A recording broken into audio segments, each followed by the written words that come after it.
Courage and the boldness that you gain after speaking affirmations over yourself. The more you hear it, the more you believe that it's true. And welcome to Premier Fitness. I'm Gene Williams, your yoga instructor, and I'm here to tell you about the benefits of yoga.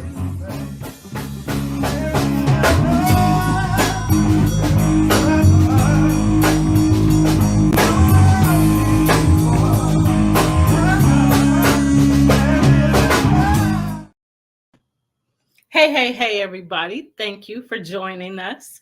You have just tuned in to Where is the Love? I am your host. I am Stephanie Hawkenhall, and I'm going solo today. My sidekick ain't here with me today, but we're gonna make it do what it do. So we do have a guest today, but first I want to tell you how you can watch us, how you can tune into this show. So you can tune into this show by watching our YouTube channel, Love Misunderstood Institute, or by watching Gene's YouTube channel, Premier Fitness 0210. You can also watch us on TV. Yes, I said TV. You can watch us on Roku. You can also watch us on Amazon Fire. All you have to do is go to those and search POD TV space LIVE and watch us live while while the show is airing. Also, you can watch us on the website podtv.tv. So catch us on any of those platforms. If you are watching us on TV, of course, you can't talk to us. But if you are watching us on our YouTube channels, you can make comments, talk to us, ask questions, whatever you have, we'll get back to you. So last week, or on our last show, Gene and I talked about seasonal depression. So if you want to see that or want to hear what our discussion was, go back to episode 66 and listen. Yes, I said episode 66. This is episode 67. And our special guest today is Terry Terrell. He is going to introduce himself. So he is a therapist, and Gene and I talk about therapy and encourage therapy when you have experienced difficult situations, trauma, bullying. So now we have a therapist here that you can ask questions. So make sure you comment in the comments box and we will get back to you. So now I ask my guest to come on the stage, introducing to you Terry Terrell. Hey, how you doing, Stephanie? Good. How are you? Oh, I'm blessed. I can't complain. We are excited to have you on our show. I just wish my sidekick was here. Yeah, that's unfortunate he couldn't be here today.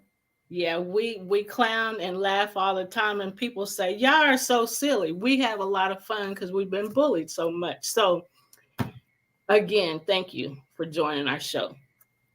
You're welcome. Tell us about yourself. Well, my name is Terry Terrell. I also go by Terry Talks on some platforms. I do a lot of speaking engagement, mentoring. I am a therapist in the Wichita, Kansas area. I am a trauma-informed therapist. I work with families. I work with individual therapy. And I've been in the child welfare system for almost a decade. So I've worked in the child welfare department for like almost a decade in different areas. So preventative services, keeping kids in homes, FCT, a family-centered approach to therapy and mitigating some of the concerns in the home. And I've done reintegration in homes where putting kids back into homes after they've been removed and stabilizing foster youth. And so I'm also launching my own practice, Odyssey Counseling and Consulting, LLC. you can reach me at honestycounselingandconsulting.com. And so when I get everything up and rolling, um, I'll be sure to make sure that I reach out to everybody that leaves their email. You want your I'm sorry, I forgot to get this. But do you want your website to scroll across the bottom of the screen? You can, or we can just leave it in at some point. It's not a big deal. Okay, what is I will repeat it at some point. okay, tell me what it is again. I got Odyssey. Okay. Odyssey Counseling Okay. and Consulting. Okay, I got it. .com. Okay, if I can spell consulting. Again, we are happy to have you here, and I meant to get that information before we started, and I didn't. So we want to make sure, um, Mark, that's it, and just add .com. So, Terry, what made you get into this? What led you to become a therapist? What transpired in your life that made you want to do what you have been doing? I think there's several events. I've always had a heart to serve people. I've also Mhm. had a very big interest in why people do some of the things they do. Um, Everybody on my mom's side of the family is pastors, preachers, and then everybody on my dad's side is has had some rough times. And so I've been on both sides, and I've had some pretty good life experiences that have kind of added to the substance of who I am. So I think along the way, I started as a single father. I was working a job. I was doing consulting. Well, I was doing drafting design work, and I hated it. I really did. And I said, I know this is not what God put me on earth to do, is to sit in a cubicle and design things all day. I just really had no interaction with people. And I really just wanted to kind of engage, and I know he had more for me. Yeah, And so, like most of us, my prayer was, God, I know that you provided a very good income for me and my daughters, but I know this is not what you have me for me. And I know yeah. there's more that you have for me. So in that prayer, sometimes he doesn't answer it the way that you think he should. And a couple of days later, I got called into the office and got laid off. So, Wow. so in the process of that laying off, they actually structured a package that allowed me to go back to school full time Awesome. and not have to work. So God is good. He works in very mysterious ways, but sometimes you have to have the effort and the energy to ask for what you need and a desire to go get it. Wow. That's very interesting. And you never know how things when you pray, you never know how things are going to turn out. But just praying, you're saying, okay, I want whatever, God, I want whatever you want from me. And so we open up the path, for him to respond to us and give us what he wanted to give us, because we're willing to receive. So Absolutely. that's awesome.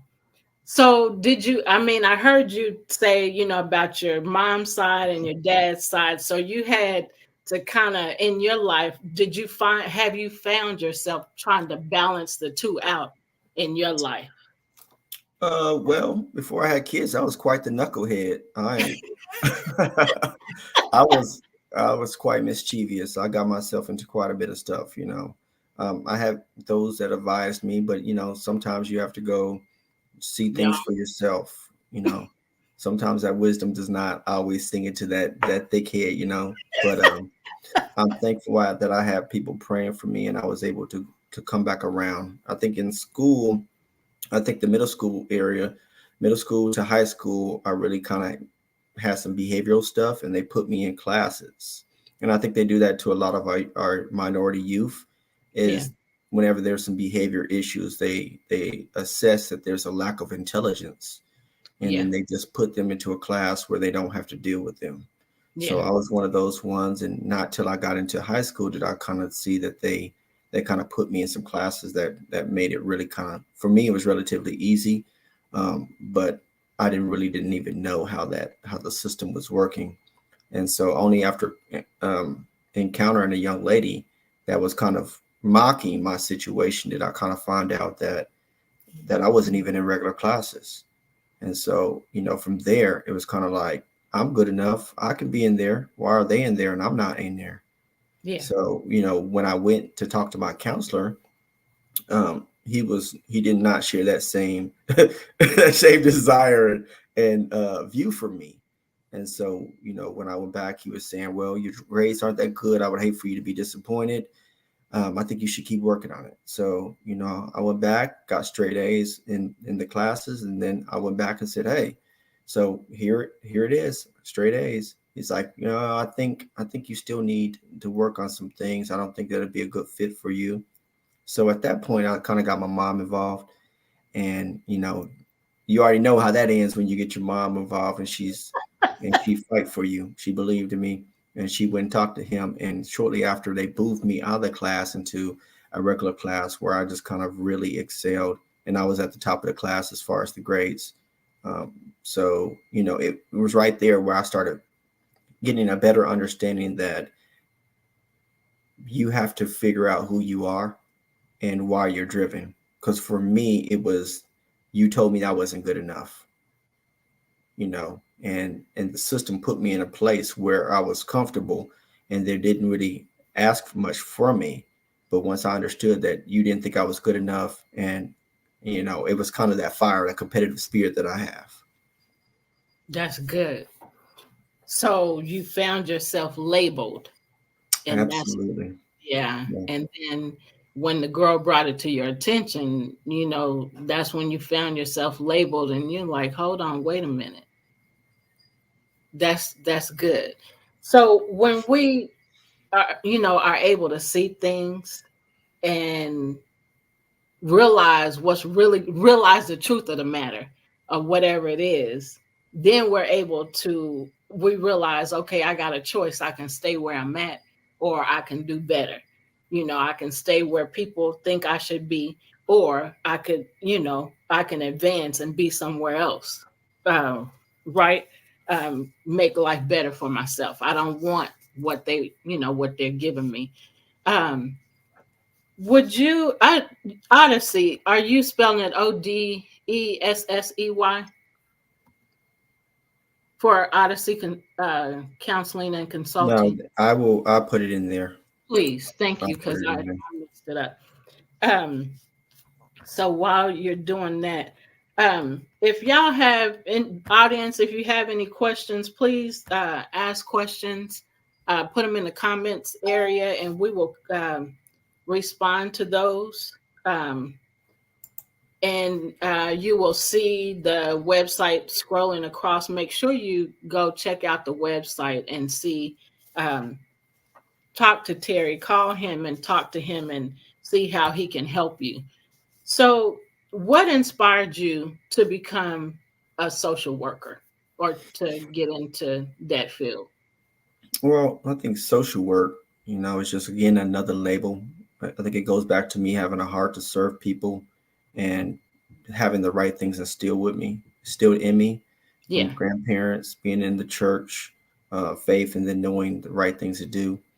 And I think also my own situation, understanding that I was labeled and put into a place, and all I needed was encouragement and somebody to believe in me, kind of gave me a drive to say, you know what, I think there's other Terry Terrells out there that are labeled, that have more in them and more to offer and give than just sitting in a classroom being complacent. But until we as adults are able to recognize that and reach back and offer something to these kids, they are going to sit in places where comfort zones, as well as sit with the labels that have been attached to them. So yeah, as far as a social worker, I think it's always just me having a heart for people and moving in that direction. And at certain points when I was working in different departments, I would ask people, well, what are you doing? What do you do? yeah, Because I was starting to see people with different credentials, and some of them were happy and some of them were not. yeah, So I was like, well, what do you do? And then, some of them were LMFTs, so licensed marriage family therapists, and then some were social workers. yeah, And what I was starting to see is, the social workers were able to kind of move more laterally in their positions instead of being kind of pigeonholed to certain positions. And this isn't everyone, but certain positions. Same. So social work really kind of allowed me to kind of go if I wanted to work in the schools, if I wanted to work in a clinic, if I wanted to work with the hospital, I could. It offered me that leeway to be able to do that Yeah. versus just being stuck doing therapy. Originally, I was going to do pursue a PhD in community psychology. The problem I had with that at that time, it didn't offer the opportunity to do therapy. So I felt that was kind of strange to have a PhD and not be able to do therapy. Yeah. So just being around people, I feel like it wasn't just an accident, but it provided me opportunities to kind of see what I wanted to do. And social work kind of allowed me to grab onto that vehicle and accomplish what I want to with people and the families. That's good. I want to go back to something that you said earlier. When it came to the girl and how she brought it to your attention, and was teasing you about the class you were in. Think about the list of the different types of bullying Hmm. that I shared with you. Did that list surprise you of the things that are considered as bullying? No, no. I've actually thinking back on my first time being bullied. It's probably middle school, and it's funny how you ask your kids, "What did you tell them to do?" and they're like, "I don't remember." But Yeah. if you put their favorite song on, they can remember every single lyric. Yeah. It's funny how the body keeps memories of their. There's actually a really interesting book called "The Body Keeps the Score." I have And that book. it is a very good book. Yeah. But going back to what I was saying, I was being bullied at the time. I think it was elementary, and it's strange to be able to think back that far. But I can remember the very incident where there was just a kid that was just always harassing me and knocking my books down and just really making it hard. So I went through depression, which sounds strange to even comprehend that an elementary kid would be able to grasp that complex of emotion. But Yeah. I was depressed. I didn't want to go to school. I didn't want to engage really, and so it really started kind of affecting me. And so Yeah. only when the opportunity presented itself, where I stood up for myself, and we had a physical altercation, did I actually kind of get free from that. But some kids never really get free from that, and they carry that with them. And so, one of the things that I've learned from what you just said is them carrying that with them is because it never was addressed. So it becomes a trauma, you know, Absolutely. that they carry on. And then other things start happening in their lives to add on to the trauma that they've already um, what's the word that that's already incurred in their lives. And so when I think of it, I think of it as like a snowball, being small Yeah. and rolling down a hill and getting bigger and bigger the farther down it rolls. Hmm. So how, as a therapist, what's your way of handling a situation like that? If you're aware of, like, use your story as you just shared it, how would you respond to that now for a kid that's going through that same thing? How Hmm. would you respond to that? How would you help them deal with that?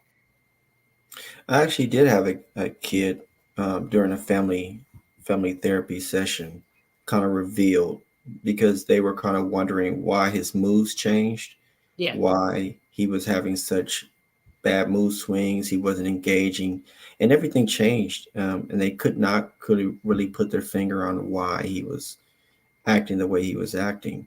And so, I was asking questions. So that's one of the things is first, if they don't trust you, if kids don't trust you, they're not going to open up. They're not That's going to share whatever the issue is. And Yep. sometimes as parents, we get really busy with our lives, our work schedules, and the things that we engage, even taking them to practices and things. And we get so busy that we forget to kind of check in with them. Mm-hmm. So this was a situation where the young man had some things that were manifesting in school was carrying over in home.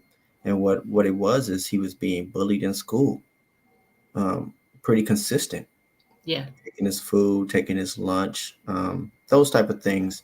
It's usually some of the same characteristics with bullies. But we started asking questions, and because I had built a rapport with him and the family, he was okay divulging that to us in a session. And the parents was like he never said that to us before. Like it was something that they were kind of in awe. Yeah. But because I built that rapport, he was able to kind of divulge that. So really, without a bond, kids are less likely to kind of reveal the things that they're kind of dealing with, whether it's at school or at home. Right. And I tell people that all the time. You have to watch their behavior changes. That's how I noticed, Gene, when he was, experiencing bullying, he was coming home, with his head down and looking sad. And, I had already built a rapport with my kids, hugging them and telling them I love them all the time. I mean, from them being infants in my arms, looking in their eyes when they couldn't even tell me, that they love me back. Um, and so, because I had built that trust and was always asking them what was going on, at one point they called me 50 cents asking how questions, especially when they went to college because they both went out of state. So they was calling me 50 Cent. That's And I awesome. was, yeah, so I was like, listen, I'ma ask questions. What was it, Mhm. 50 questions or something like that, that song Mhm. that he had. Yeah. But so I did that while they were growing up. So when I asked him, what's wrong, and he told me, the kids keep being mean to me because that was in the early 90s, Yeah. and so he was telling me the kids keep being mean to me. And I said, tell the teacher. And he said, he's doing it too. So I'm like, what? I mean, my heart fail. I mean, the person that's supposed to be protecting you when you're not around me, you're under his care because it was a male teacher. You're Mhm. under his care and he's supposed to be protecting you, but yet he's being mean to you too. So, but I tell people you have to watch the behaviors, the behavior changes, you have to ask questions, but you have to take time with them before, that incident because kids don't want to be labeled a snitch. They're Yeah. scared to tell you because they don't want you to go to the school or go to the bully and say something because they're afraid they'll get bullied even more. And so, building a relationship and having conversations and telling them to put the phones down and let's have conversations. I mean, and just out of what I just said, I think about people sitting at the table having a meal and Yeah. kids are everybody's on their phone. Well, where's the conversation? Well, not at my house. We don't. At my house, we actually eat, and there's no tablets, none of that. And I Good. think you said several things, and I want to touch on a couple of things. Okay. First of all, the importance of actually sitting down with your kids and actually having a meal with them. You will be able to find out so much of Yes. what's going on in their little lives. And I think because we're so caught into what we're doing as adults, we don't even, we don't have time to listen to kid agendas. And so sometimes I just come home and, I have a huge coloring book with my 8-year-old, and I just get down there and color with her and say, hey, well, what did you learn today? What happened today? And you'll be surprised. Kids will share things with you that you didn't even know. But Yes. you have to make that time Yeah. with them. If you don't have time invested, then you won't be able to pull back from what's actually going on in their lives because you have not made the investment in their lives. Right. So you said something else about the bullying. You said the teacher was a male, and I Yeah. think there's a certain element with males that's reinforced. Um, that be tough, no crying. Yeah. It's a very toxic type of way of dealing with emotions, and Yeah. men are really kind of taught to kind of push the stuff inside and deal with it. And if you become too emotional, then you're a sissy, you're a punk, you're all these negative things. And it really is causing a lot of our men, even from the young age, to grow up not knowing how to express their emotions. So Yeah. now he becomes a grown man, and you're asking him what's wrong, and he doesn't know how to articulate to you, because he's never been put in a space where he can actually share that, where he has Right. not been ridiculed or belittled, or all the other negative derogative things that are attached to someone. That is kind of bullying. Yeah. It's a bullying element. It's a bullying Yeah. element. So Yeah. that, and then also I wanted to talk about the kid. You talked about how the kid and the adult are doing it, but Yes. sometimes I think that because we get so frustrated with the other kid, that we don't realize that that kid actually may be duplicating something that's going on in the home. Yeah. So that kid may be getting, and because it's affecting our kid, we don't really care. We want to mitigate the issue right there. And Yeah. we don't care what else is going on. But sometimes that other kid that's put in a position to be a bully is really duplicating things that are going on in his home. Yeah. Maybe he's seeing mom get beat. Maybe he's being left alone. And then the only way that he can really kind of outlet is by kind of hounding your kid, really kind of a cry for help. Yeah. But I think all of that has to be paid attention, because it's a really complex web of interactions and relationships Yeah. that you really have to kind of dissect and see what's kind of going on. And unfortunately, a lot of our school systems, public school system, lack the funding to be able to address those type of issues. Yeah. I agree. So going back to the males and the emotions, not being taught not to share emotions, or not to show emotions. Gene and I have been talking about that on our last few shows, and so I know you know about this too. How the older boys or men punch young boys in the chest. Man up, man up.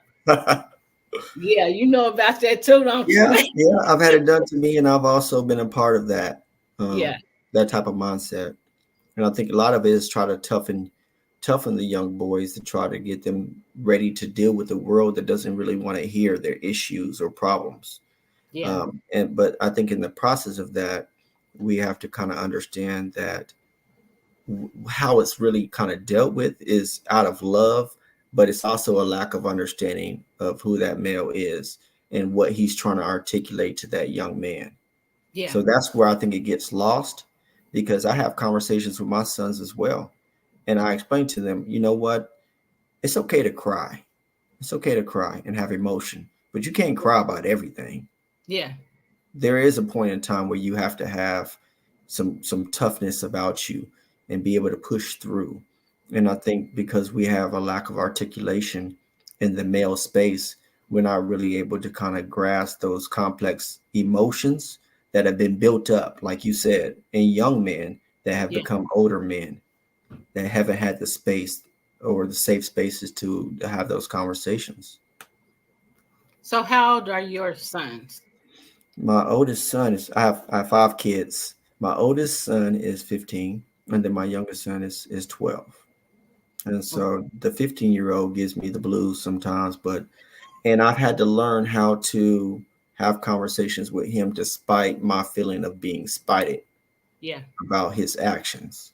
yeah, And so there's a certain maturity that I've had to come to as a father and able to implement fatherhood in a responsible way. And mind you, I have all type of training and degrees, and I have all these teach these classes, but nobody's going to push your buttons no faster than your kids. I know. They know the cheat code to really get underneath your skin. Yeah, And that's where the work is really done, is when you learn how to deal with your own version of kids.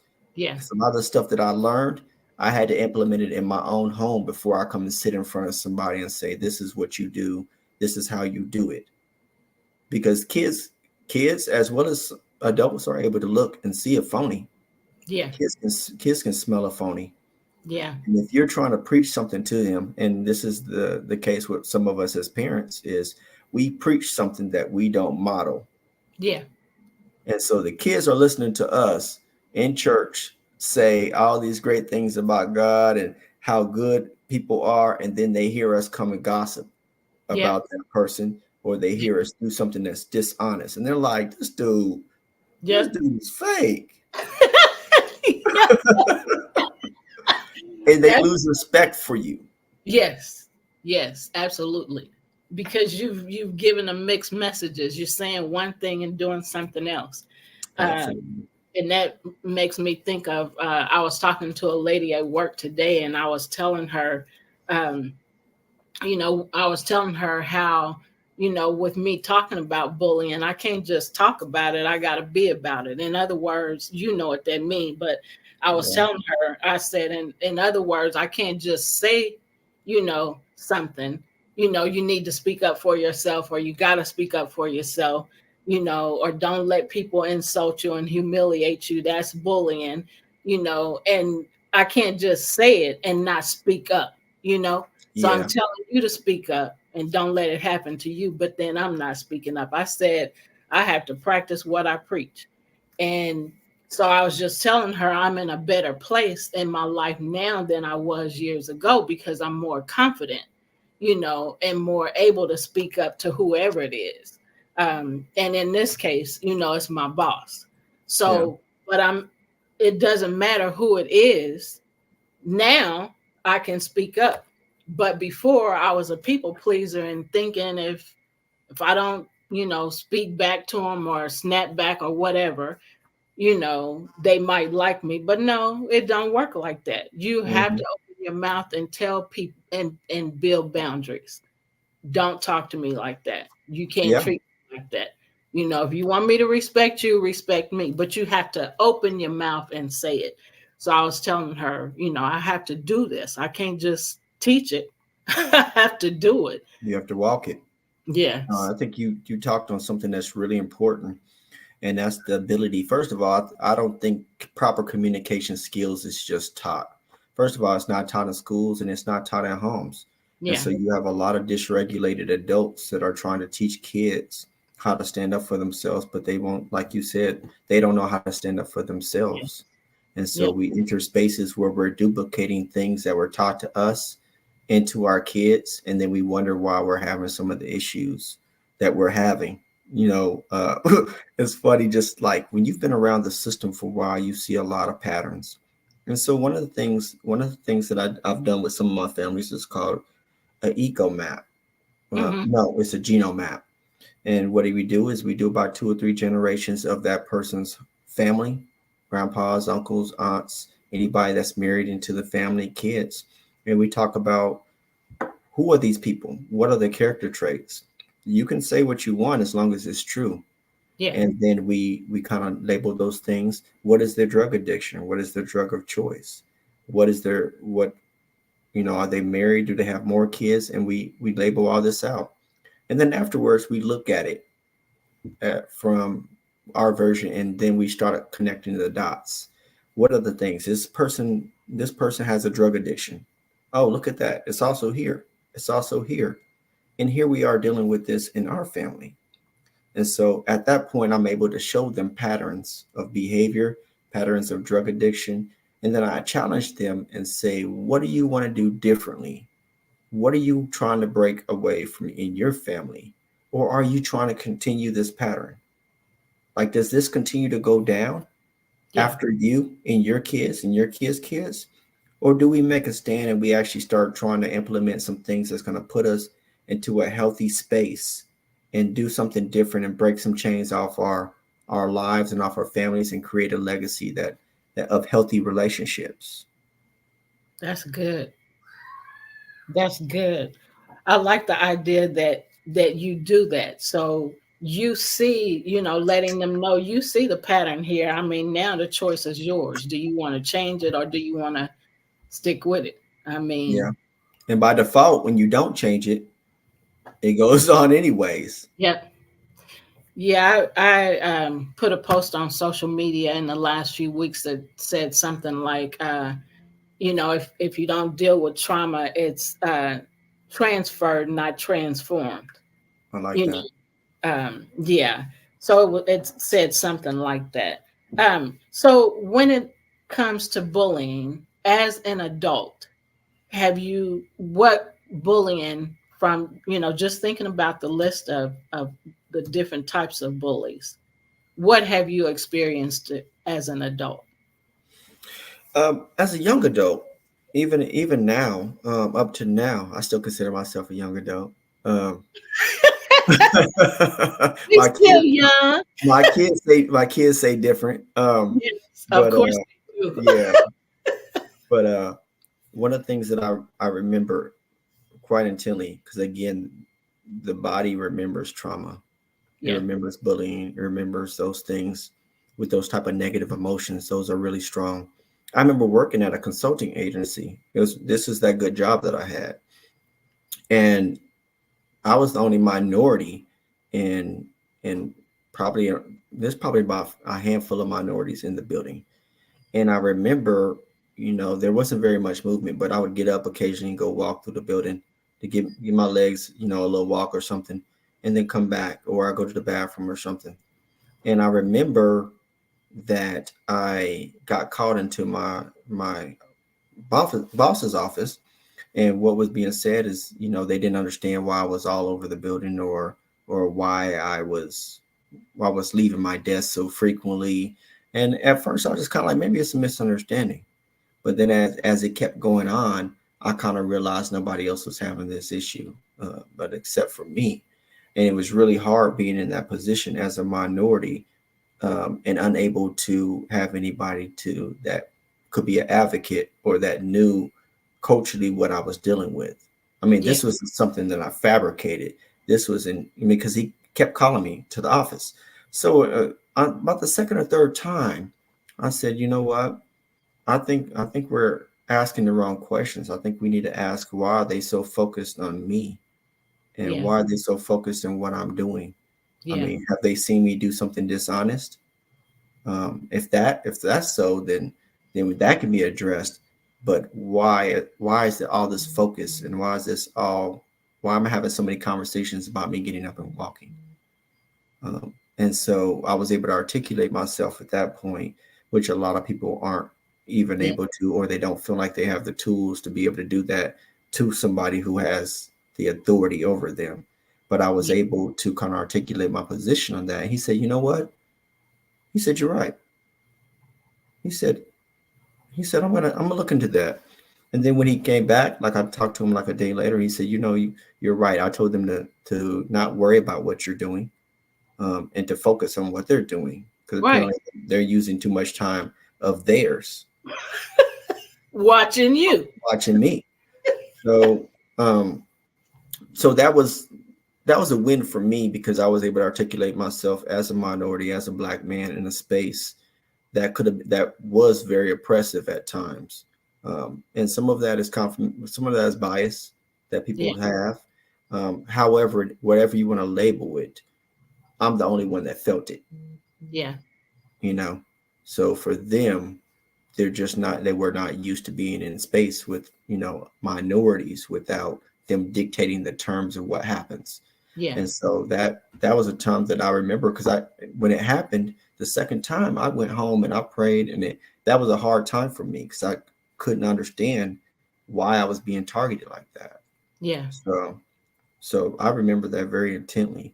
And so as an adult, I've had situations like that, but because I'm able to articulate myself better in those type of situations, I'm able to kind of have boundaries. You know what I'm saying?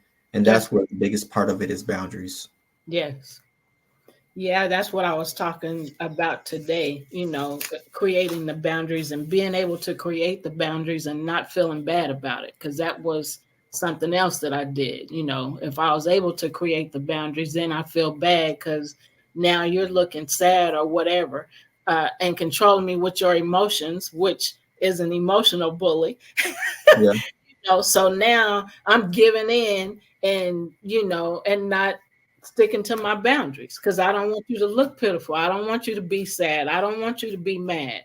So, just beat up on me basically is what I was, welcoming, but I didn't understand that.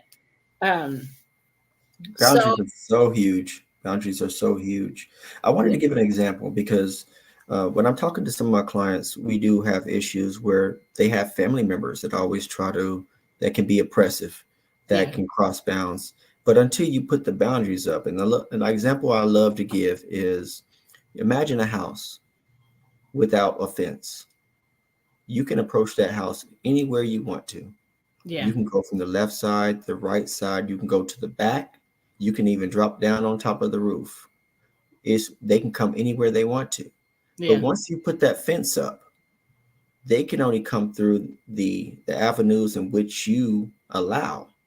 If you put a fence up around that house, where's the only way they can come through? Through the gate. Through the front. And Yep. if they're climbing over the fence, obviously you know it's a violation of my boundary. It's a violation of my boundaries that you're climbing over Right. my fence. But we have Yep. to get into a space where we put the fence up. We put the boundaries up. And some of that takes some tools and that takes some space. So thank you for allowing me to give that example. Oh, you're welcome. That's a good example. I like that. Something to remember. So, from the list of the different types of bullies, which would you say that you have experienced the most as a child and as an adult? Well, definitely Yeah. emotional. Um, there's so many of them. Yeah. They can come in so many different forms. Yeah. And I think what you have to look out for is, how does it affect you? Like, because how emotional bullying one person may not affect you the same way it affects someone else. Right. And what is the reaction that you have when that comes up? Am I sad, or do I immediately go into a depression? And that kind of reveals areas of your life where you have things that you might have stored up, some Yeah. things that are below the surface, like you said, the snowball effect, some Mm-hmm. things that you suppressed in order to get through your daily life. It could be any of the things that you have, and then some of the things that on that list, and you got to list some stuff out, and I can point some more stuff out, but there's quite a few that kind of go together. They Yeah. kind of go together, because Yeah. the whole purpose of bullying is to manipulate a person into a person, place, or thing the way that we want you to. And when you Yeah. don't, then I need to manipulate that situation in order to get you to do what I want you to do. Yeah. That's very It true. happens. It happens in relationships too. Yes, Men, absolutely. men and women have Yeah. bullied each other and pushed each other into places just because we're used to having things the way that we Yeah. want. Yeah. And if we're not careful, we'll find ourselves bullying our loved one into spaces that they're not authentic and they're not being genuine about. And we push them into a place where we want them to look like the version of what we want them to look like, but that's not the authentic version of themselves. Yeah. Yeah, one thing I can't stand while you were talking, one thing that I can't stand is when I hear a man or a woman say, I have to train them. I've heard it. Ooh, I've heard it. not like that. If you got to train them, leave them alone because they are not a dog, they are not an animal. And if you can't accept them the way they already are, then leave them alone because you're going to make their life a living hell.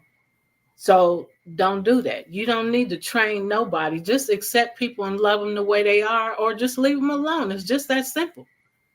And I think in the process of that, in the process of learning how to love a person, you will sacrifice things in yourself to Yes. become a better mate for that person. Yes. And I don't believe the 50-50. I believe 100%, 100%. But I Yes. think over time, couples start to look alike and act alike. It's because it's because they learn how to navigate spaces together, Yeah. how to compromise, how to give. And that is a lost language nowadays, because everybody's pointing the finger. And meanwhile, everybody's pointing the finger. We're not having any type of productive conversation about how to move together. Yeah. Instead, we've demonized each other. Yeah. And so there's a lot of rhetoric on both sides that is harmful to healthy relationships. So Yeah. So have you worked in reunification cases? absolutely. Parent and child? Yes. So How? Go ahead. oh, go ahead. Finish your question. I'm sorry. So, uh, how was that for them? Were you able to make it work between them? Did you have like a certain focus to reunify them? Um, and did it work? Whatever your focus was, for them to be reunified, did that work? So I learned a couple of things when I was in permanency clinic and doing reintegration. I learned first of all, people can't be forced into trying to change, and so sometimes these court cases are mandated by the judge Mm-hmm. because there's some issues and stuff in the home, but then the parent, because they're being forced. Hold on, let me plug in real quick so I don't have any issues. Don't want no issues. Okay, so um, so where was I? Oh yeah. So because the judge is forcing these parents to try to change, they automatically resist. And if they see you as an extension of the court system, then you're not going to be able to really create a bond and enough to even start dealing with some of the issues that you're seeing, right?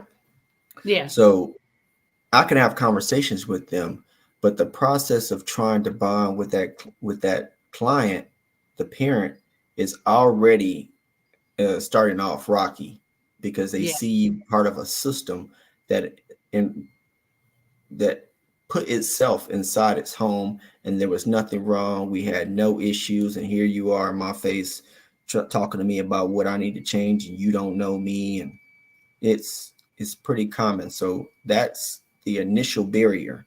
So Yeah. once they meet me and they're like, you know what, that Terry dude, he pretty cool, he pretty calm, and I let them know I'm not here to change you. I'm Yeah. here to have a conversation about what the perceived issues are, Yeah. and we can pick some tools up, and you can become a better parent because you want to, and not because the courts want you to, not because other case managers and these people want you to change. It's because you want to become a better parent. It's because you want to have a healthy relationship with your child, and because you want to, and you acknowledge, and you're ready to take some type of accountability that I may not have done everything the way that I was supposed to, and that's we have to give ourselves some grace, but Yeah. along with grace comes some accountability. Yeah. So if you're not willing to be accountable, then most of this stuff, these conversations that are had, are for naught, because at the end of it, you're still telling me you didn't do anything wrong. Yeah. That if everybody just get out of your business, you and your child will go back to living a happy life. But then there's on the other side, you have the child saying, but mom, you beat me with a pot. You Yeah. hit me. You put your cigarettes out of my arm. Or the kids manifesting behavioral things where they're cutting themselves because of because of the stuff going on. Yeah. So to answer your question, it's kind of a complex system. I've been very successful because first of all, I'm genuine. I've been in very dark places, and I've been able to crawl myself out and dig out by the grace of God. And because of that, I'm able to see hope in places where other people have dismissed people and have said that they don't have any worth. So first of all, I have compassion and empathy for the person individual. And because of that, we can start trying to build on something productive and talk about the issues. So That's a lengthy good. answer, but No, that's a good answer though. Um, so when it comes to say parents are going through divorce, and one parent has the child, well, I'll just say, and parental alienation enters, and so the parent that has been left out of the situation and has been, the child's been coached by the main parent. So now the um say the father has been alienated from his child, and so now they're having to have reunification therapy. But on the other hand, we're dealing with the mom, being a narcissist, um, and coaching the child against the father. So how would you recommend, or what tips can you give to help in that kind of situation? Because it seems like people on the outside don't really see what's going on, when clearly, I mean, you know, the therapist is hearing, things come from the child that they know the child should not know and should not be aware of, but they won't address that. So how would you, what tips can you give to the father that's experiencing that, so now the child is not, they don't have a good relationship because of, the child having a narcissistic parent Mm-hmm. catering to that out of fear, you know. Okay. So you asked me a pretty complex question. So I wanna kind of dissect that a little bit. First Okay. of all, let's get rid of the labels. Let's get rid of the narcissistic mom label. Then just put the mom and the dad in a space where there's a child. And then let's talk about where the issues are. So the mom is saying things to the child that's not true, that is Right. causing an alienation of the father. Now Yeah. that's a lot of trauma for the father. I've actually experienced this myself, and it does cause some trauma with the man. A lot of people don't really understand how hurtful that can be for a father that wants to be a part of the kid's life to not be able to engage and do for his child outside of just sending some money. There's actually a lot of, and I want to address this. I want to throw this in there, that there's a study that has been done, and black fathers have been leading the ranks as far as engagement with their children. And there's a narrative that black fathers don't engage with their children, which is a lie. And so you have to look at your sources, but this is a CDC study that shows that black fathers have been in the forefront more so than their counterparts, their other of races from other counterparts. And so I wanted to throw that out there first. So once Okay. we understand that the father is actually trying to engage the father with the kid, and the mother is doing things that alienate the child from him.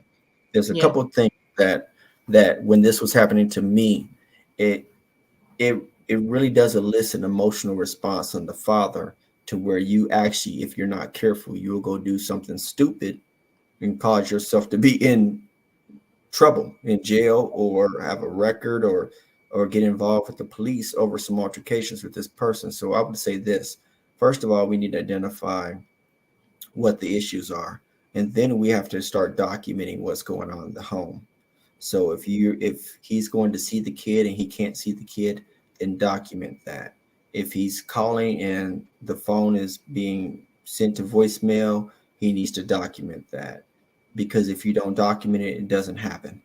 Right. So before you go to the judge and cry out and say that I'm being wronged, and there's stuff that needs to be done to fix my relationship, and he says, well, what happens? And you're like, well, this one time 2 weeks ago, she hung up on the phone when I was talking to my daughter. That's not going to be significant enough to get the change that you want. So I obviously, I think that the person and the father that's dealing with this also should have some type of support system to help him work through this, so that he doesn't go do something that's ignorant, that puts him in a place where the mom gets to laugh at him going to jail or doing something that he's not supposed to. So Right. I start off by saying he needs a support system, whether it's a therapist or whether it's a good friend. And I'm biased because I'm gonna throw therapy in there, but Yeah. whatever that support system is, he needs his village to come help him. And then, so the biggest part of that has to be worked out in the courts. And so he has to get him an attorney. And so that's the biggest part of documenting, making sure that he has a support system. And then when he goes before the judge, he's able to show these things. And this is either way, because there are fathers that have kept children away from the women as well. It's Yeah. hurtful either way. The kids are the ones who suffer in Yeah. this madness, and I've seen it, and it's very sad to watch. It's very heartbreaking, because the kid is being denied a healthy relationship with the parent that wants to be engaged. And Right. that's a sad deal. Um, and so there is no one size fits all solution for your question. But those three things are going to be very pivotal in getting some type of results. And then what I would also suggest is, besides the documenting, is, once you take it before the judge, that you have your request and the things that you want, so that you're not going in there with some lofty ideas of what you think this is. And then he's going to have to also, and this is a big thing because I had to go through this, you have to be careful how people treat you, that you don't allow yourself to go into a place of bitterness. Yeah. Does that make sense? Yes, forgiveness is important. Yes. And I'm not saying you forgive them off the bat. You're really forgiving them for yourself. But what you're doing is you're allowing yourself to be in a place that's free of carrying something and also doing what was done to you. So if you're not in a place of maturity, and it's hard sometimes when people wrong you and they intentionally do things to put you on the out. Um, but it requires, again, this is where the support system comes in, where it allows you to be into a place of regulation, and you won't go do something crazy because in the end, the right things will happen when you document, when you go before the judge. And for my brothers and sisters that went to the judge and it didn't happen right then, I would just encourage them to hold on and keep doing the right things, so that when things do kind of transpire the way they're supposed to, you'll be in the right way of things. Um, Prayer, whatever, your support system, all these things help, and it's about getting you into the right place. There's one more thing I wanted to add. It'll come to me in a second, but I hope that answered your question. Yes, absolutely. I love that. Um, Great answer, great response, great tips. And we talk about documenting all the time when it comes to bullying. You have to document when you go to the person, or document, document, document. Um, we our time is up. Can you believe it? Oh no, I was having a good time. That was a good time.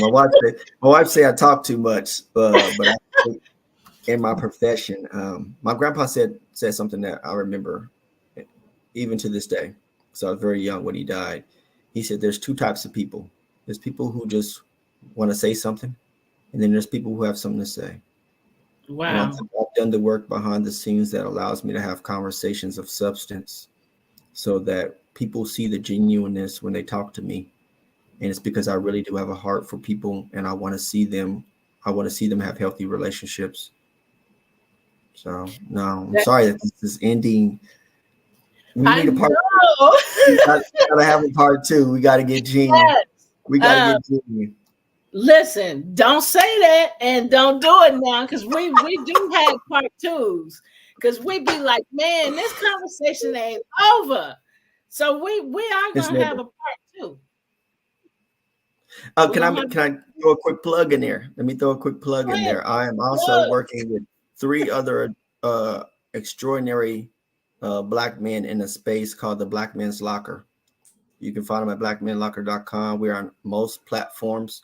And what we're doing is we have a safe space for black men to come have conversations about mental health, about parenting alienation, about financial literacy, and the things that will allow us as black men and minorities to become stronger fathers, husbands, and mates. And so I have to throw that in because we're also doing a in February, we're going to do a men's conference in Wichita, Kansas. It's going to be huge. Some of the pouring out of men that are talking about, hey, this has really helped me. Um, this really helped me get me through my day, through my week. I had nobody to talk to. I mean, we're getting so many different testimonials about it.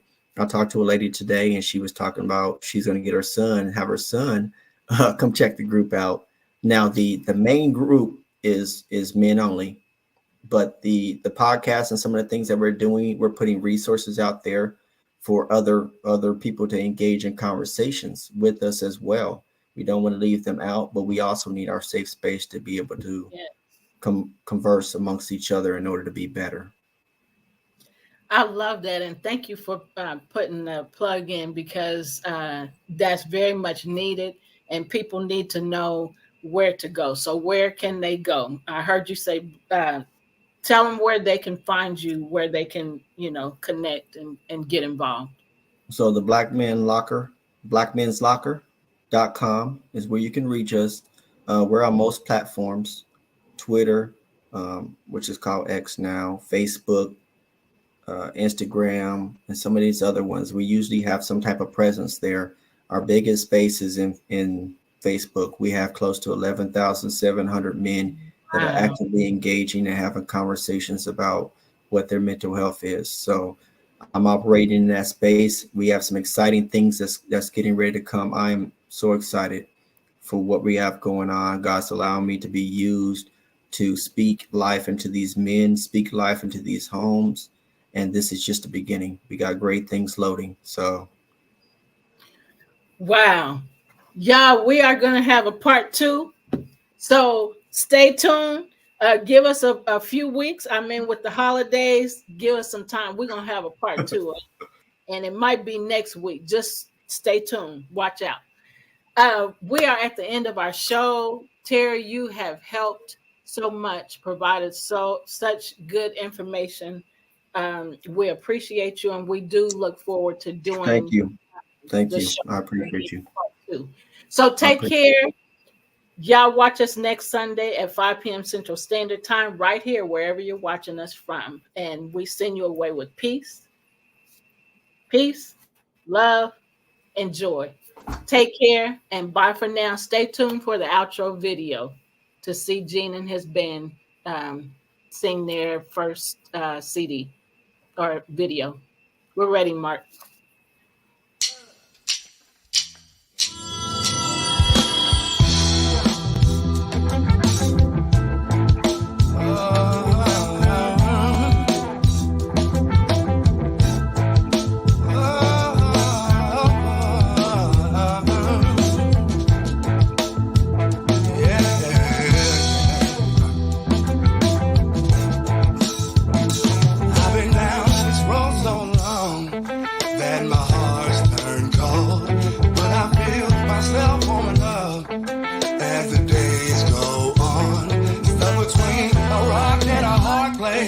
Had become a common thing, but I have the faith to move a mountain.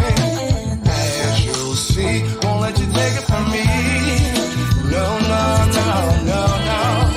Won't let you take it from me. No, no, no, no, no. Won't let you take it from me. No, no, no, no, no, no. Won't let you take it from me. No, no, no, no, no. Dark clouds, catastrophes and self-doubts, but I kept my head when I couldn't see how. My strength and will make me proud. Everything falls into place. Gotta take the risk, can't play it safe. Gotta have the faith to move a mountain. Then you'll be free. Won't let you take it from me. No, no, no, no, no. Won't let you take it from me. No, no, no, no.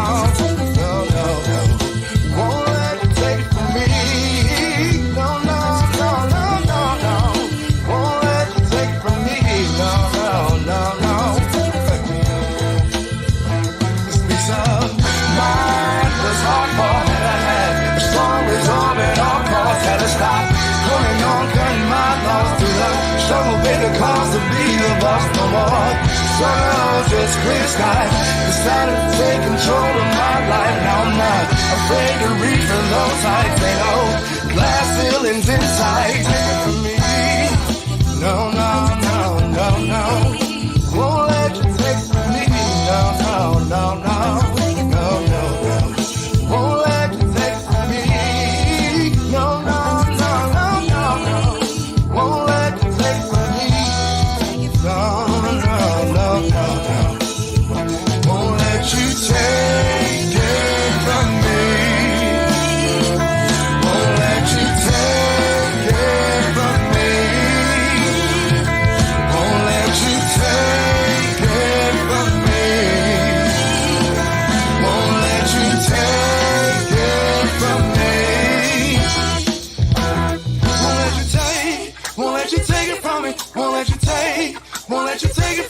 won't let you take, won't let you take it from me, won't let you take, won't let you take it, won't let you take, won't let you take it from me, won't let you take, won't let you take it from me, won't let you take, won't let you take it from me, won't let you take, won't let you take it, won't let you take, won't let you take it from me, won't let you take, won't let you take it from me, won't let you take, won't let you take it from me, won't let you take.